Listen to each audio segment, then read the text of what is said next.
Hello welcome to Lallu's kitchen.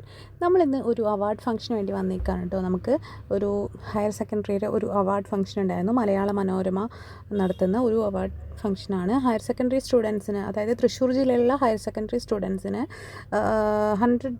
90% മേലെയും mark കിട്ടിയവർക്കും അതുപോലെ full A+ ഉള്ള കുട്ടികൾക്കും ആണ് ഈ ഒരു അവാർഡ് കൊടുക്കുന്നത് മലയാള മനോരമ. അപ്പോൾ നമ്മൾ ആ അവാർഡിന് വേണ്ടിയിട്ട് തൃശ്ശൂർ കുരിയച്ചിറയുള്ള ഒരു കോൺവെൻറ്റിലാണ് വന്നിരിക്കുന്നത്. അവിടെയാണ് നമുക്ക് ഫംഗ്ഷൻ ഉള്ളത്. അപ്പോൾ നമ്മൾ വണ്ടിയൊക്കെ കൊണ്ടുവന്ന് പാർക്ക് ചെയ്ത് രാവിലെ 9 മണി മുതൽ 1 മണി വരെയാണ് ഫംഗ്ഷൻ എന്ന് പറഞ്ഞിട്ടുള്ളത്. നമ്മളിവിടെ എത്തിയപ്പോഴത്തേനും 9:30 ആയിട്ടുണ്ട്. എന്നാലും ഇവിടുത്തെ ഫംഗ്ഷനൊന്നും സ്റ്റാർട്ട് ചെയ്തിട്ടില്ല. അപ്പോൾ നമ്മൾ ഈ ഫംഗ്ഷൻ നടക്കുന്ന ഹോളിലോട്ട് നടന്നുകൊണ്ടിരിക്കുകയാണ്. വലിയൊരു ഹോളാണെന്നാണ് പറഞ്ഞത്. അപ്പോൾ നമ്മളോട് പറഞ്ഞു അവിടെ കയറിയിരുന്നോ, ഫംഗ്ഷൻ സ്റ്റാർട്ട് ചെയ്തിട്ടില്ലെങ്കിലും ഹാളിൽ കയറിയിരുന്നോ, ഇപ്പം തുടങ്ങും എന്നൊക്കെ പറഞ്ഞിട്ടുണ്ട്. അപ്പോൾ അതുകൊണ്ട് നമ്മൾ അങ്ങോട്ട് പോയിക്കൊണ്ടിരിക്കുകയാണ്. പിന്നെ കോൺവെൻ്റ് ആകുമ്പോൾ അറിയാമല്ലോ, കോൺവെൻറ്റിൽ ഒരുപാട് ഗാർഡനൊക്കെ സെറ്റ് ചെയ്ത് ഭയങ്കര നീറ്റായിട്ടുള്ളൊരു സ്കൂളാണ് കേട്ടോ. മിക്ക കോൺവെൻറ്റ്സും അങ്ങനെ ആയിരിക്കുമല്ലോ, ഭയങ്കര നീറ്റായിരിക്കും അവിടെ, ക്ലീൻ ആൻഡ് നീറ്റ്. അപ്പോൾ നമ്മൾ ഹാളിലോട്ട് കിടക്കുകയാണ്. ഫംഗ്ഷൻ നടക്കുന്ന ഹാളിൽ ഒരുപാട് സൗകര്യമുള്ള നല്ലൊരു ഹാളാണ്.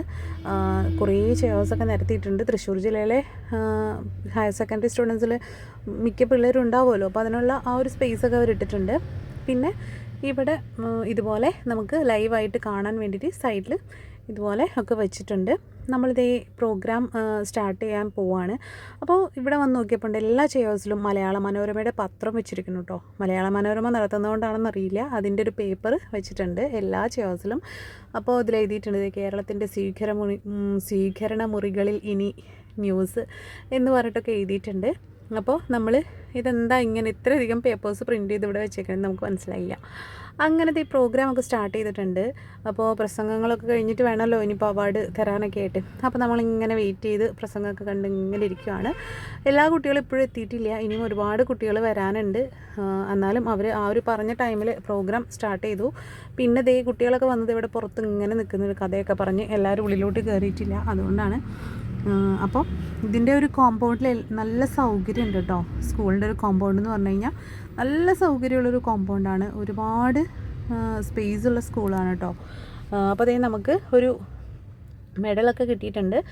അങ്ങനെ നമ്മൾ അവാർഡൊക്കെ വാങ്ങി നമ്മൾ അവിടുന്ന് നെസ്റ്റോയിലേക്ക് പോകുന്നു. തൃശ്ശൂർ നെസ്റ്റോ ഉണ്ടല്ലോ, അവിടേക്ക് പോകുന്നു. അവിടെ 99 ഓഫർ ഉണ്ടെന്ന് പറഞ്ഞു. അപ്പോൾ അതൊന്ന് നോക്കാം എന്ന് വിചാരിച്ച് വന്നിട്ടുണ്ട്.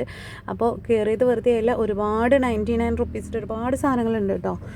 ഈ പ്ലാസ്റ്റിക് പാത്രങ്ങളും പ്ലേറ്റ്സുകളും നമ്മൾ വീട്ടിലേക്ക് ആവശ്യമായ ഒട്ടുമിക്ക സാധനങ്ങളും നല്ലൊരു ഓഫർ പ്രൈസിൽ ഇവിടെ നമുക്ക് കിട്ടുന്നുണ്ട്. നമുക്ക് അഫോർഡബിൾ ആയിട്ടുള്ള പ്രൈസാണ്. അപ്പോൾ എല്ലാവരും നെസ്റ്റോ വഴി പോകുന്നുണ്ടെങ്കിൽ അതിലൊന്ന് കയറി നോക്കുക. നല്ല റേറ്റാണ്, നമുക്ക് താങ്ങാൻ പറ്റുന്ന ഒരു റേറ്റിലാണ് നമുക്ക് ഇതെല്ലാം അവൈലബിൾ ആയിട്ടുള്ളത്. പിന്നെ അതൊക്കെ കഴിഞ്ഞ് നമ്മൾ ക്ഷീണിച്ചതോടെ പുറത്തിങ്ങനെ ഫുഡ് കഴിക്കുന്ന സ്ഥലത്തൊക്കെ വന്നിരുന്നു. ഫുഡൊന്നും കഴിച്ചില്ല, അവിടെ വെറുതെ റെസ്റ്റ് ചെയ്തിരുന്നു. അത് കഴിഞ്ഞിട്ട് നമ്മൾ വീണ്ടും തൃശ്ശൂർ ടൗണിലൂടെ നമ്മൾ ഇരിങ്ങാലക്കുടയ്ക്ക് പോയിക്കൊണ്ടിരിക്കുകയാണ്, നമ്മളെ വീട്ടിലോട്ട് പോയിക്കൊണ്ടിരിക്കുകയാണ്. അങ്ങനെ നമ്മൾ പോയിക്കൊണ്ടിരിക്കുമ്പോൾ നമുക്ക് നല്ല മഴയാണ്, റോഡൊക്കെ നനഞ്ഞ് കിടക്കുകയാണ്, നല്ല ട്രാഫിക്കുണ്ട്, റോഡിൽ ഒരുപാട് വണ്ടികളുണ്ട്. അപ്പോൾ നമ്മൾ ഇതൊക്കെ കഴിഞ്ഞ് നമുക്ക് വിശന്ന് വയറ് കത്തിയപ്പോൾ നമ്മൾ ഇരിങ്ങാലക്കുട എത്തിയതിന് ശേഷം നമ്മളൊരു ഹോട്ടലിൽ കയറി.